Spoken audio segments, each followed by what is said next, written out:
We need to have ama structures. We need to have ama organization, ama NPOs, NGOs. We need to have fight them with what they are fighting us. But remember, Uti, sometimes ngeke uzuyihlule ingwenya emanzini. Kufanele uyikhipele ngaphandle ukuze uyihlule. Uyayithola lonto le? Now, but ukuze uyazi ingwenya ukulwa nayo, kufanele wazi ukuthi ilwa kanjani uma ngabe isemanzini. Tactics and strategy. That is what we need. Xolani, ngena qhawe lami. Xolani Mandla. Yebo qhawe, niyaphila amakhomanda? Ukhala kusiza. Hayi angibonge nje. No, bengi-interestwa ubaba uMpisi lana. Ngase ngithi angingene. Hayi ubaba uMpisi mfethu uyalikhuluma iqiniso makhomanda. Ubaba uMpisi ngimthandela into ayi-1. Uyakwazi ukubona ukuthi eze ama South African sabhedaphi kwakhona ekuqaleni. Uma uzobuka indlela sonke lamaqembu alwela abantu abamnyama afomeke ngayo ephuma lapha kwaGogo. Ngicabanga ukuthi bonke bafundisa ngendlela eyodwa. Indlela esifundiseke ngayo sinale ndlela yokuthi ngenkathi bethatha umhlaba singena enkululekweni. I mean uma singena enkululekweni kwakuthiwa kwakhiwa iRepublic. So thina sase silinyazwa ile ndaba kaRepublic. uRepublic ke usilimaze kangangokuba even kwayona le Freedom Charter okukhulunywa ngayo thina sizwa ngendaba and akukho okwenzeka ngayo. Bese ngibagxeka kakhulu ke abaholi abebephethe ngaleso sikhathi. Kusukela nje ngo1993 up until now bonke labo baholi ngisabagxeka, kodwa ke ngibagxeka kancane ngoba phela bebengeke bakwazi ukushintsha konke kanye kube yinto nje okuthiwa hayi sekulungileke, hayi aseyona ke seshintshe sesenza ngendlela yethu ka two-third majority. Kodwa ngicabanga ukuthi ke eze iMK kunento okufuneka siyihloniphe lapha makhomanda. Noma sikhuluma la ku live sikhulume sihloniphe. Uyabona isinqumo enisithathile ngenkathi niye eParliament sibe sihle kangangokuba uma nithi nizosebenzisana namaqembu alwela abantu abamnyama lapha eParliament naze nawa mentiona lamaqembu. And ukwamentioneni kwenu nasenenza into ebizwa ngokuthi i-caucus. Indlela enisebenza ngayo lapha eParliament ibonakale incomeka uma ihlanganiswa nalamaqembu enithe nizosebenza ngawo alwela abantu abamnyama. So mhlasimpe kweyethu ipolitiki ezoba la kwi-platform sekuzofuneka manje siyibuke ngelinyiso. Ngoba kwayona iANC ngenkathi ikwazi ukulwa nohulumeni wamabhunu yalwa ivele ikwi-caucus. Kwakukhona SACP laphana nabo babengaphuma uma kuya ngokuthi babengafuni ukuphatha noANC bayimele. Thina njengamanje into engiyibukayo makhomanda ibaluleke kakhulu. Uma kuya ngokuthi sifuna remove uRamaphosa ake senze kanjena kuqala. Ake siqale nibhekisise ukuthi indlela njengoba usho command ukuthi anifuni ukubulala iinfrastructure. Nifuna ukuyenza lento ngendlela yokuthi kungabi lokho kusetshenzelewe kanzima bese kuthola ukuthi kuyafa. Uyathola. Manje la esizolimala khona. Nibukelela indaba yemilitary eqhamuka ngaphandle. Ukuthi niyibona ila. While laba bantu they have their own military abayicreatile kuma security companies aphethwa abelungu, of which nina these are the information that you don't know. Abantu abayaziyo that information ukuthi there are military within South Africa efonywe syndicate ngama security officers ngaphakathi kuma companies abantu abamhlophe. Nina you are unaware of that. Nina nisabuki imilitary eqhamuke ngaphandle, of which you are wrong guys. nizophuma nithi niestratini nina nilindele ukuthi nizolinyazwa abantu bangaphandle kanti nizolinyazwa yithina within ngathini your brothers nilinyazwe yithina as your brothers. Guys, we needed to be focused. Ngapha kuma security companies they form a military ebizwa nge-strike force. These strike forces they are here was for ifonyela ukuthi ikwazi ukulwa nani njengoba nifuna kuyaziwa ngama election besideployiwe sideploye kuzo zonke lezi ndawo ifonyela ukuthi ikwazi ukulwa nani but nina you are unaware of that.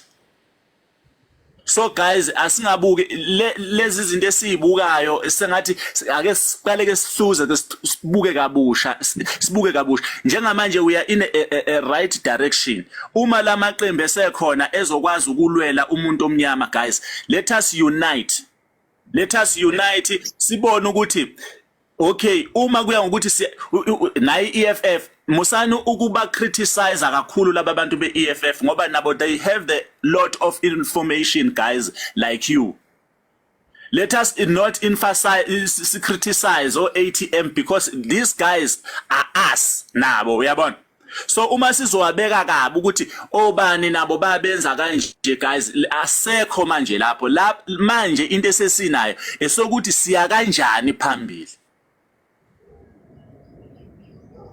Tina mina I'm not saying izinto ezikhulunywa amanye ama commanders wrong but ake sikhuliseke manje sithi uma sikhuluma zibe nalento yokuthi right now sakha brothers and sisters oyithina oyi-MK but noma ngakuleli iqembu akulena but uyi-MK lo muntu ngoba thina as a MK sifuna izwe lethu.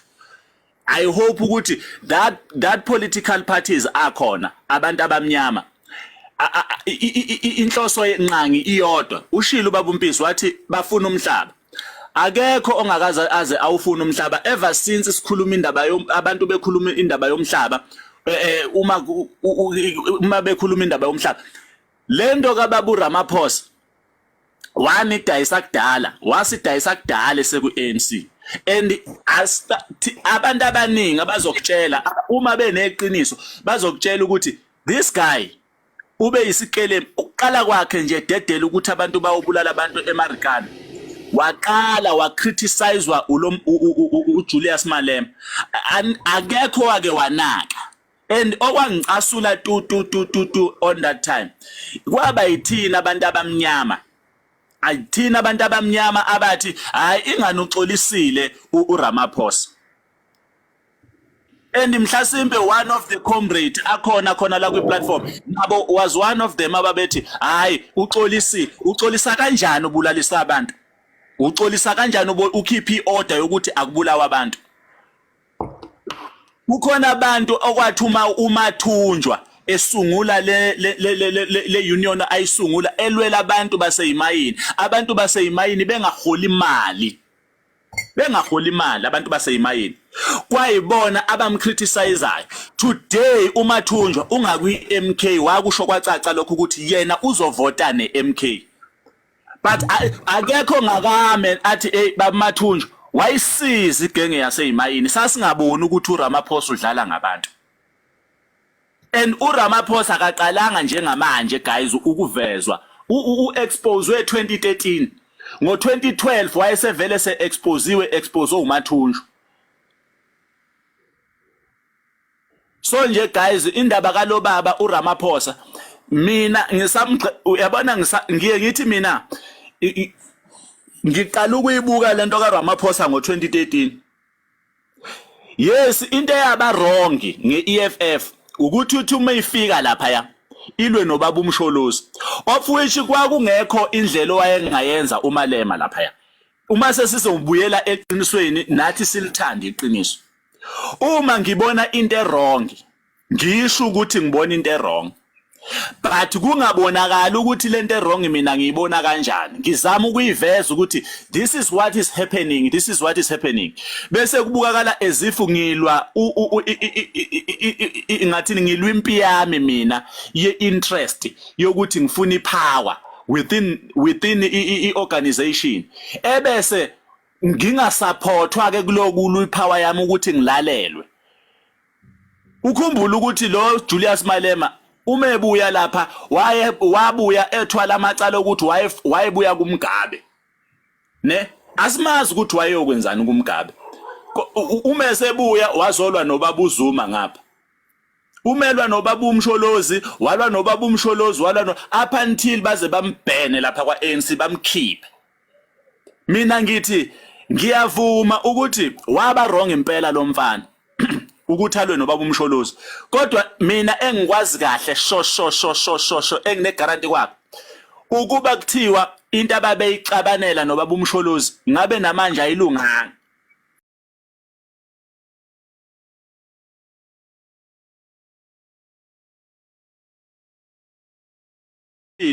Balibona iphutha labo ukuthi laba kuphi. Let us not ukukusebenzisa guys as a tool lokuthi naye uMalema wenza u1 and 2 of which lento bayixoxa bona bayixoxa njengabantu mhlasimpe ba understand ukuthi we are in that situation because of this and this. So guys mina ngiyanicela ama MK amahle asisebenzisane sonke siye phambili njengamaqembu abantu abamnyama njengamanje akusekho ukujikela emuva. Okugcina engizokusho Musa singayibuka imilitary ezoqhamuka ngaphandle. Imilitary it's within the country. Ama security company ane strike force lapha asisungulile ngokhetho sas-deployiwe. I'm one of those person owayedeployiwe namanje they are still on. Siphethe ikhali lapha zokuthi uma kuya ngokuthi nina nifuna ukustrike sizodubula and siqeqeshiwe futhi hayi ukuthi sithe sathathwa nje siqeqeshiwe saqeqeshela ukuthi siyabulala. Yilokho engifuna ukuzama. Yes, siqeqeshiwe saqeqeshela ukuthi siyabulala. Siqeqeshiwe saqeqeshela ukuthi siyabulala. We are within the security companies within South Africa. Nina nisabuka kude ukuthi kuzo no guys ukuze siphephe. Uyabona njengoba uthi commander nifuna ukuzenza lento izinto uma nifuna ukumstopha phathana ingqwembe ngendlela right enganayo impi ningayisebenzisi impi ma commander uma nifuna ukwenza lento futhi ngine guarantee show angeke nibe nodwa njengama commander lawo ne-EFF yobi nani lapha ya because lento ye-GNU nayo akekho umuntu oyithandayo and i-clear ukuthi le GNU yafika ngestrategy sokuthi izocindezela nina abantu abamnyama namanje nina niboni mina nje ngisamangela ukuthi kungani naphatha ingqwembe nithi ubabuza ngepropaganda ngepropaganda sasithi sifidiwe sasiphethe ingqwembe nithi hayi ubaba uMsholozi udla imali yes siyavuma ke uma ubani wayengeke azaza idla imali ubani wayengeke azaza idle kuba kuthiwa ke uyiphethe ngoba phela angeke ngingawuthathi nami ushintshe engiubonayo ukuthi uphambi kwami ngithenge lokho engikuthengayo. So ke please guys awokugcina wami ningayibuki ukuthi bayoqhamuka nemilitary le iyoqhamuka within that security companies that akhona la enwathembayo iyoqhamuka khona iyona futhi eyonibulala. Njengoba nginitshela mina I'm within them angeke ngisho ukuthi ngikiphi company but I'm on a strike force.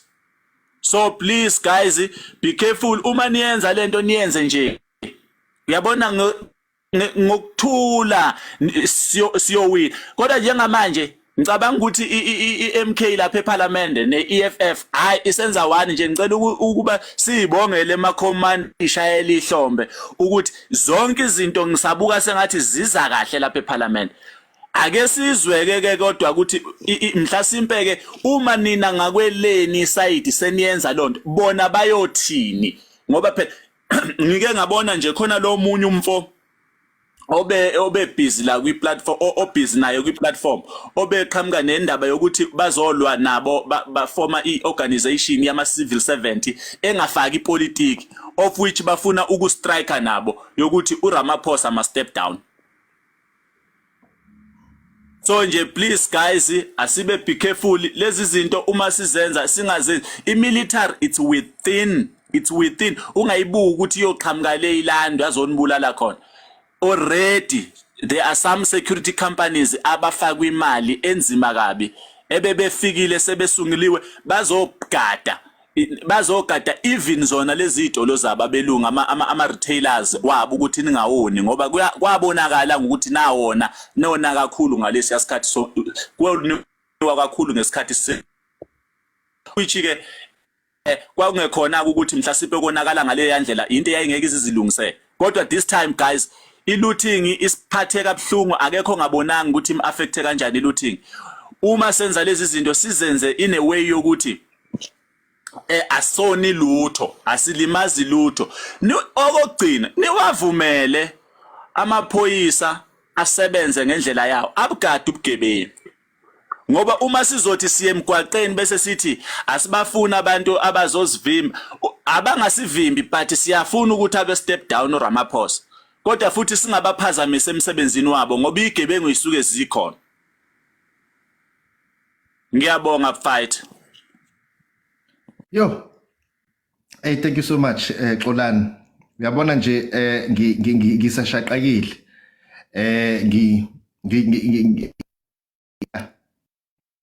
What is happening now? Cela ungakhiphi la, cela uthi ukuhlala nje kancane. Oh, somebody was trying to call me. Uyabona mukhuluma ukuthi there's a strike force.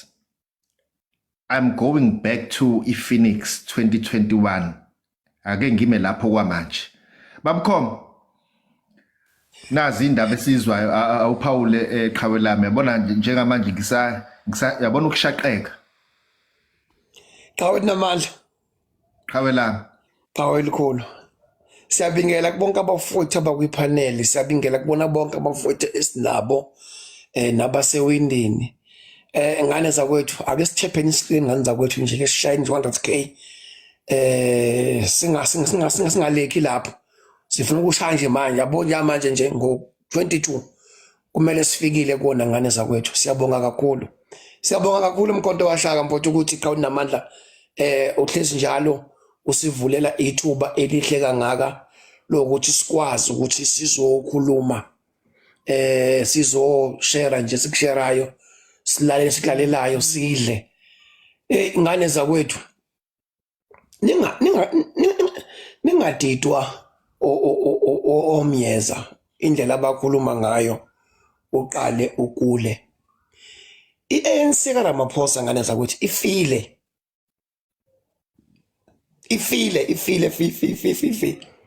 incwadi lena ebhaliwe uyazi uzoba surprise ngitshela ukuthi uba mnqamana naye uyifunde njenganawe naye eyifunda social media yokuthi uyaxoxa naye uyifunde njenganawe yokuthi hawu sengixoshiwe. Ningadidwa iANC kaRamaphosa uma ngabe bexosha uZuma yiphi into abazayithola ibenefit ngoba kunalokho basaluza more abantu kunabantu angithi iparliament nje lapha kuthina kunabantu abawu58 ekumele bangene eparliament labantu manje esifuna bafaka abafuni sekuvala iparliament ngoba kuyazi ukuthi ixeka eyisuka khona impela ezinzima kakhulu. Ningadidiswa imedia ngane zakwethu noma yini eqhamuka kwimedia eatheka ubaba uNcamalala usuka nini qala namhlanje khona ezinye izinto othi uma uyibuka uvula ubona ukuthi hayi le ungazi ukukhathaze le noma bayichaza kanjani omyeza no clean government. Uclean government uthe izolo ubaba uNcamalala bamxoshile useye ecourt yofaka icala. Ubaba uNcamalala lento uyifunde njenganathi izolo yokuthi sengixoshiwe uzolifaka kanjani icala entweni ongakaze ulethelwe incwadi wami Mr Zuma siyaxoxa unawe into uyibona ku social media uzolifaka kanjani icala. Iningi into abantu abayikhulumayo propaganda kakhulu ngane zakwethu zolo lokho nina mkhonto wesizwe benikhala nithi ubaba usafuna kwi-ANC wayengavereshi i-ANC yini nikhalisayo manje futhi uma ngabe i-ANC isimxosha yini namanje nikhalisayo futhi nini nikhaliswa yini futhi nina futhi belingakhali futhi nini ukuthi uZuma kayishije i-ANC nje aphume nje kuyo bengingasho nina futhi seniyakhala futhi namhlanje uma ngabe i-ANC lengekho kaRamaphosa isibhala incwadi inikeza imedia inganika umsholozi incwadi inika imedia yokuthi sesimxoshile uZuma seniyakhala futhi nina futhi It doesn't make sure. yebo seniyakhala futhi nina kanti benifunani nina beningafuni ukuthi umkhonto wesizwe uZuma nje ayimele ngomkhonto nje 100%. uZuma phela abafuthi ngale game lana uZuma wayengafuni ukuyixosha yena wayevele ufuna ukubalengisa kanje wayevele uZuma efuna ukuthi kube yibona benza isinqumo abasithathayo ngoba lapha ngaphakathi kwi-ANC nizobona isimanga nini baningi abezayo kule ncwadi le baningi abeza komkhonto wesizwe la kumkhonto wesizwe manje khona omunye beyifuna i-membership yomkhonto wesizwe manje la kwi-comment baningi Ngimbonile. abezayo abantu izolo ngifonelwe omunye obekade against kakhulu indaba yomkhonto wesizwe ade sikampeni waze wangizonda ungifonelile izolo mhlawumbe ukhona ungilalela ungifonelile izolo wathi khoma awusize phela anisize khoma hey siyaxoshwa lapha e-ofisini lapha kaPrima siyaxoshwa inkathi yasikhipha sesithembe umkhonto wesizwe kanti lini nganti icala kusho imember ye-ANC yokuqina kusho imember ye-ANC yokuqina bathi hayi ngeke sicabanga ngenkandla manje thina ngikhuluma nge-ANC mina angikhulumi nje ngabantu mhlawumbe nje ngikhuluma nge-ANC mina sicabanga ngenkandla kubaba manje siyofuna usizo wazosidayisa uDuma benomtolo baze badlala ngathi mina ngikutshela ngento mina amamember e-ANC yini enikhathazayo nini ngoba kuthina kuyinzuzo lokho incwadi le ebhaliwe inzuzo kuthina asilahlekelwa thina kunalokho sizogeyina more ama-comrade ekade engale kwagogo ecashile amanye besawu-ANC isiBhayibheli uma babili benohambo nje lwabo nje abalihambayo bengavumelene lolo hambo lolo into efile ilento lapha kagogo njengamanje abazwani bebodwa uPaul Mashatile uRamaphosa abazwani labantu bebodwa lapha yana into enhlaka yonke leyana same thing nonto enza kwi-IFP uNtuli noHlabisa abazwani bebodwa bahlula kusho na uzibamba phambi kwabantu ukuthi abazwani so uhambo lolo luyinhlaka lolo yila khona thina umkhonto wesizwe ekumele sibumbane khona ngendlela emangalisayo ningadlali omnyeza abakaze bakhulume kahle ngomkhonto wesizwe ningadlali uclean government abakaze bakhulume kahle ngomkhonto wesizwe maninganaka la abantu abanjalo uzo-end up ulahlekelwa into enhle eyigugu kuwe ebalekile kuwe yabo izo-end up le ikulahlekela wena ngoba manje wena usunaka abantu engamelanga ubanake akukho la khona njengamanje umkhonto wesizwe la ulahlekelwa khona akukho kunalo umkhonto wesizwe yila uzobenefita khona yila uzogaina khona kakhulu umkhonto wesizwe baningi abantu abazoresigna njengamanje kwi-ANC kaRamaphosa bezojoyina umkhonto wesizwe akukho thina la lahlekelwa khona kufana nomuntu othi omnyeza hayi i-ANC yestokfela i-MK Stokvel istokfela kanjani into oyaziyo ukuthi KZN yabhubhisa kwasani ngomasipala yadla kwasani South Africa istokfela kanjani into oyazi kahle ukuthi i-MK yarotshwa ungayibiza kanganga stokfela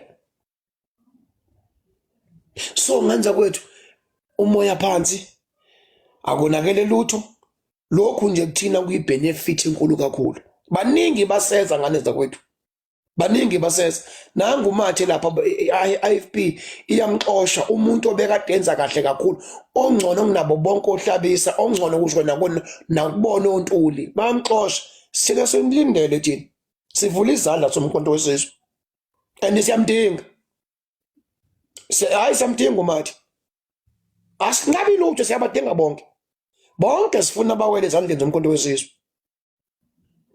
ningadidiseki ingane zakwethu ningadidise umuntu ingane zakwethu akukho konakele kumkhonto wesizwe konke kuhamba kahle konke kuhamba ngeorder yonke into right abantu abaxoshe ubaba uNcamalala akuyona i-ANC i-ANC kaRamaphosa mhlawumbe nje futhi nje kungenzeka futhi nakhona okuthi mhlawumbe u-Anto Helen mhlawumbe obhala incwadi wayinika umbax yayibo wayinika umbax i-ANC kade yafa nganeza kwethu yabo kade yafa i-ANC ayikho into ezogenwe i-ANC ngokuxosha uNcamalala ayikho kunalokho izoluza more uyayibona so nje ngenza kwethu nje abantu abaphole abantu abehlisa umoya abantu akonakele lutho nganeza kwethu mawuzomnyeza bewuma labo bafuna ama-funding yabo nabafuna ukudla njengongizwe manje banebhadi komnyeza ngoba ke ngathi akudleke kubona abafani neculo lona liyakwazi ukuthi 1 2 liphume nento lidle manje bona bayazama badla ukuthengwa manje engathi akekho umuntu ozama ukubathenga bayazama nabo ukuthi nabo kube khona imali engene ephaketheni ekutsheni nabo ke bakhulumele umaqembu lawo kufana nomuntu umkonto okutshela ukuthi i-GNU yeyethu siyisupport uqayini support i-GNU uqayini ngithanda i-GNU kunabantu abamaxoki nje sidalwa bezalwa kunomuntu okuthatha umuntu hayi GNU thina siyayithanda unamanga lo muntu uqambela namanga akekho umuntu omkhonto wesizwe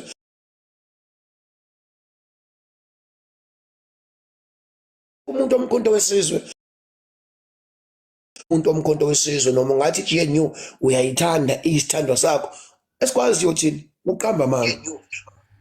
uqamba amanga akho GNU la uyithandayo unamanga ngane zakwethu ningathuki bafowethu ningabi novalo yonke into ihamba kahle kumkhonto nje akonakele hey abafuni kodwa ukusho isikhali sabo labantu kodwa uNovember ngathi kude kakhulu ngenyanga leso iqala leli ngenza ukuthi engathi impela umkhonto uyajikjela engathi KZN phela iyabuya iza ngakithi enye into ebambezela kakhulu engathi amajaji enza ngamabomu futhi kunama delay akhona emajajini yokuthi indaba yomkhonto iliwe emajajini engathi impela nje khona baslowly kakhulu indlela abenza ngayo but ke leyo ayisithusi leyo ngifuna umkhonto babuke something ngokuthi buka ukuthi abantu abakhuluma kakhulu ilabantu laba ababalandeli be-IFP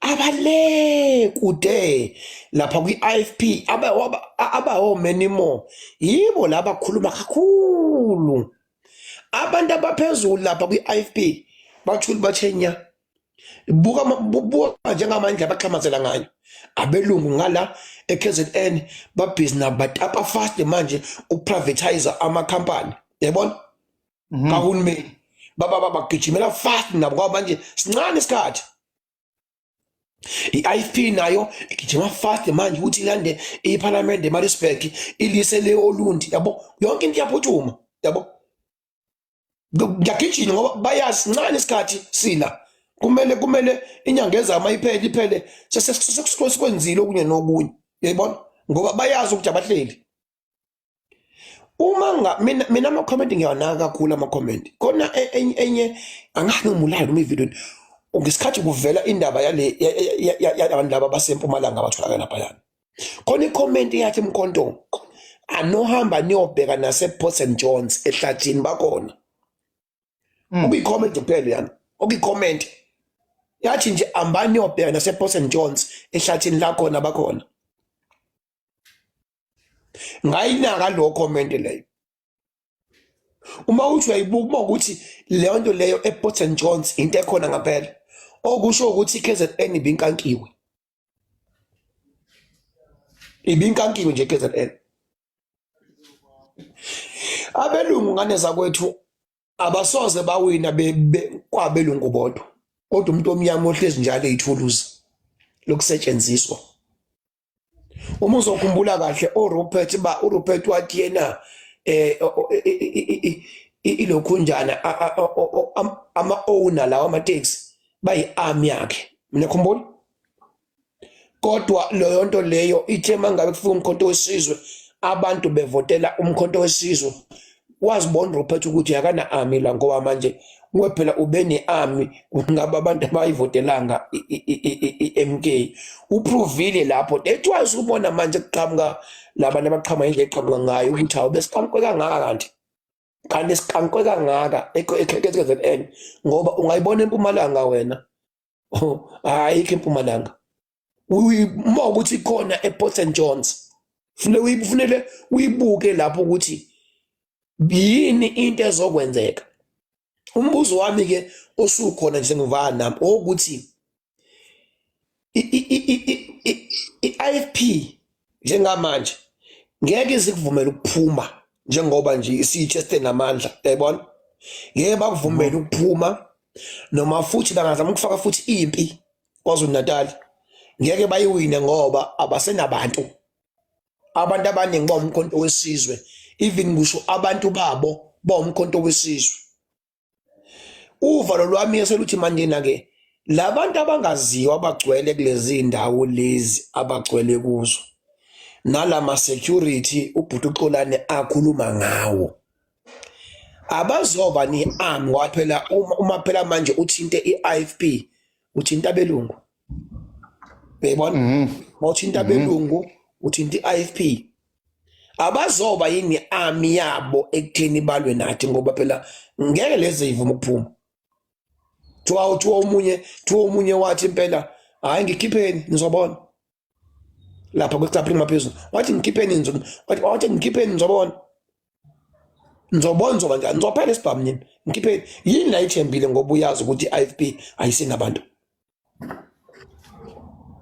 So ngane zakwethu nje ningabi novalo ngane zakwethu yonke into ihamba kahle yonke into ibambe ngolayini okwethu thina ngane zakwethu nje ukubuka i-leadership yethu silandele sisupporte singanyakaziswa omnyeza no clean government. Clean government phela umkhaya wami lapha ngakubo ukhulile vele enkatheni bakhule beyinkatha nje vele baqale nje manje nje ukuthi ngene i-ANC kuleya ndawo kodwa nje indawo yenkatha ngingasho ngithi mina ube yinkatha ngicaba ukuthi namanje futhi useyiyona into yamshaya kakhulu yokuthi wangena kuma-forum lawa ilokhu njani lama-forum lawa amathende yabona ama-forum anjani wangena kuwona vele uma engena kuwona akumelanga aveze umkatha ngoba ephethe i-ANC akumelanga aveze umkatha ngoba bephethe i-ANC kodwa uma uthi uyamuzwa kahle